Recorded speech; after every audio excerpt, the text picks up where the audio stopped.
hi, I'm James Watt. I live in London. I've been making, producing records for the past 6-7 years and making music for most of my life. Playing in bands, playing instruments, and getting into engineering and equipment and trying to make some dance music. And from there, starting to collect music and DJing. So I got into it from playing instruments and stuff like that. And we're just in Playa del Carmen. Just been traveling this summer, playing in the States and Mexico. Just released a few tunes this year, so the schedule's getting a bit busier. Just been making music on. What am I doing?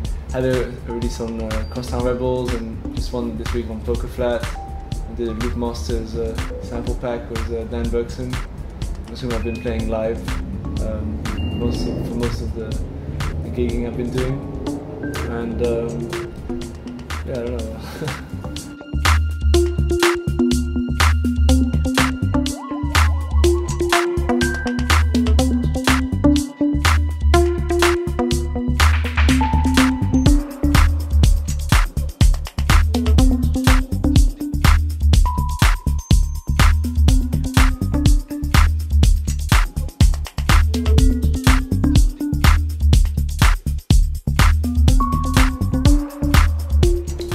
I started studying guitar when I was 8 years old. Went to the conservatory, realized I didn't really like taking classical guitar lessons, and I got this kind of rock guitarist start teaching me, and then from there I went into buying like a tape 4-track and trying to record me and my friends, and then got an 8-track, and by the time I was 15 I was playing in a band. I had an 8-track recorder, played a few instruments poorly, not very good musicians, but I played a lot of different instruments badly. Then I won this competition with my band. It was a battle of the bands in France, and we won this little competition where everybody would get to record one track for a compilation.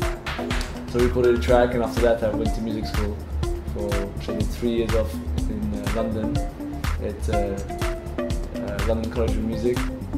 And then from there I changed and started doing some sound engineering stuff. And in the meantime I got a computer, started trying to make music with the computer and work least I could with real musicians, because it was too complicated.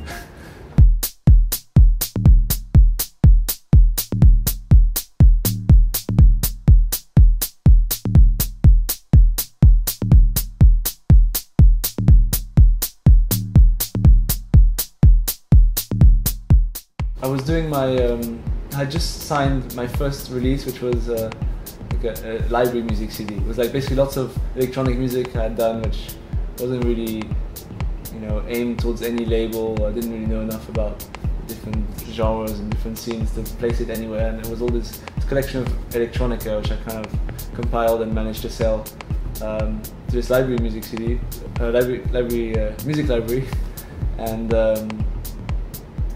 at the same time I'd sent some of those tunes to Red Bull, and they invited me to the thing. It wasn't anything special, but I guess that's what they don't look for people that are kind of doing really well already, and try and find people that they can help, and they'll get a lot out of the experience. So I wasn't doing any gigs. I was just trying to make music, and I guess I was doing weird music, electronic stuff. Then from there, just as it was happening, I guess once I had been accepted to Red Bull, just after that I made the first few records, like the first like tech house minimal records that started. The first releases of James Watt. Before that, I had another alias. I did a couple of like kind of deep house things. But anyway, but it was at Red Bull Music Academy that I met Jeff Samuel, who kind of hooked up the first release on Poker Flat. I think it was Dan Bergson. So that was a really good thing I got out of it. But other than that, it was just amazing, meeting all the other people. The lectures were really interesting. It was just like a perfect music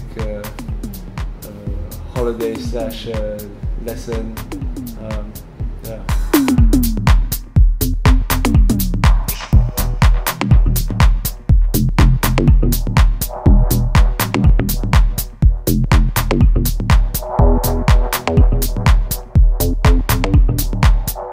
no, I went the next year. They invited all the participants to play at Sonar. That was kind of my first live gig. It was Dan Bergson. So I met a lot of the participants again that time, but I haven't been back to Sonar since. Pay your dues. I mean, it wasn't really a great push as far as like career, trying to make a living from music, because that was what I was trying to figure out at the time. But I had just had that library music CD released, so it took some time, but finally that started making a bit of money, and then the gigs from the first releases started adding onto that, and then it's kind of okay to keep going and, you know, getting more into producing and getting a bit better at it, and growing the studio, you know, collecting more music, and only really now that I feel you know, a bit more confident about my production skills. Been trying to do other projects, and yeah, do some ad work or game sound design, all that stuff.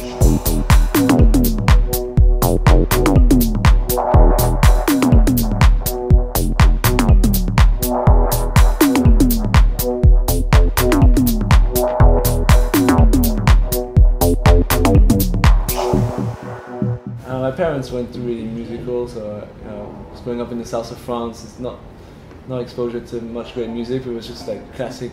They used to listen to kind of, you know, classic rock bands and Beatles, Cat Stevens, you know, Simon Garfunkel, all that stuff. So I was into that. You know, I liked like Chuck Berry, Django Reinhardt. I listened to like Nat King Cole. So I loved Django Reinhardt, and then I started getting into, you know, whatever I could get my hands on, really, like more rock bands that were a bit more explicit that my parents wouldn't listen to, and then some French music and some hip hop, and then from there I started finding out about reggae and, you know, all the not really underground stuff, but just trying to make my way a bit through the really wide spectrum of genres. I mean, I liked flamenco, everything, but I wasn't a record collector. My money went on instruments and instruments and equipment, and, you know, first it was guitars and amps and pedals, and, you know, it's expensive. So still now, you know, I don't have a huge vinyl collection or anything like that. It's just I can justify spending money on that and on stuff to make music, and making music was much more important for me than collecting music.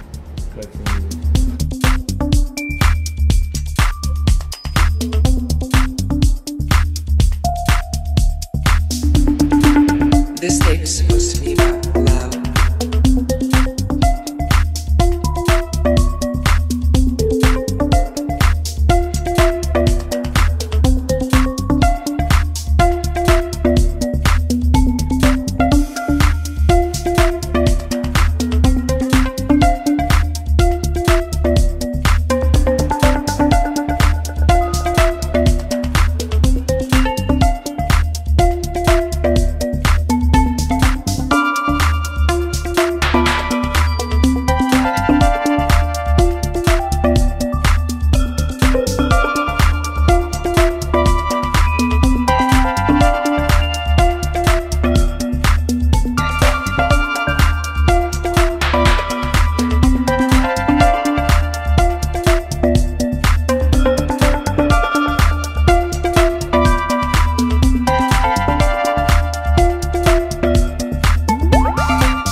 Yeah, if you want to check out the latest stuff I've been working on, the latest dates and updated biographies when something changes, you can go to my website at jameswatt.net, and yeah, there's This tape is an update supposed to every be month about love.